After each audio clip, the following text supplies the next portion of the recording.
عازمین حج سے مشکل میں گھرے ہوئے اسٹوڈنٹس کی طرف سے کی گئی ہے ایک خاص اپیل۔ ان کے مسائل فوری طور پر حل ہو جانے کے لیے کی جا رہی ہے خصوصی طور پر دعاؤں کی اپیل، کیونکہ سینکڑوں کی تعداد میں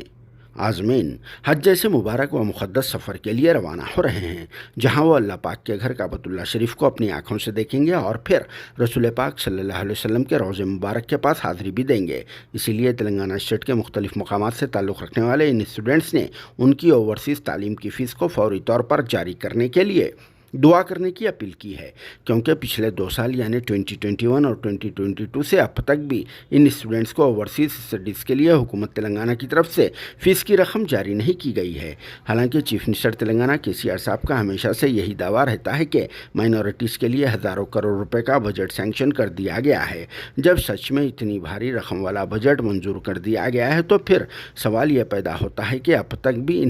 ان کی اوورسیز کی فیس کیوں جاری نہیں کی گئی ہے، اور پھر کنسرن ڈپارٹمنٹ کے عہدیداروں کی طرف سے بھی ان اسٹوڈنٹس کو کسی بھی قسم کا کوئی ریسپانس نہیں دیا جا رہا ہے، جس کے بعد ہی یہ اسٹوڈنٹس اور ان کے پیرنٹس اب غیبی طور پر اللہ پاک کی مدد کے لیے گہار لگا دی اور پھر سال 2023 حج مبارک کے لیے جانے والوں سے ان کے اسپینڈنگ مسئلے کو فوری طور پر حل ہو جانے کے لیے دعاؤں کی گزارش کرتے ہوئے نامپلی میں موجودہ حج ہاؤس کے پریمیسز میں بینرز لگا کر ٹھہر گئے، کیونکہ اللہ پاک عازمین حج کی دعا کو پہلے قبول کر لیتے ہیں۔ اسی لیے اس طرح سے یہ عمل کیا گیا ہے، جو اب تک بھی حج ہاؤس کے پریمیسز میں عازمین حج کی روانگی کے وقت ایسا نہیں کیا گیا۔ مگر یہ بیچارے بچے اور ان کے ماں باپ کر بھی کیا سکتے ہیں، کیونکہ حکومت کے پاس تو صرف اور صرف بڑے بڑے باتیں اور وعدے ہی کیے جاتے ہیں، عمل کچھ نہیں ہوتا۔ خاص کر مسلمانوں کے ساتھ تو ایسا ہی سلوک کیا جا رہا ہے، کیونکہ سپریٹ تلنگانہ بن کے پورے 10 سال کا عرصہ ہو چکا ہے، اور پھر فرسٹ ٹائم کے الیکشن کیمپین میں KCR صاحب نے حکومت بننے کے فوری 4 مہینے بعد ہی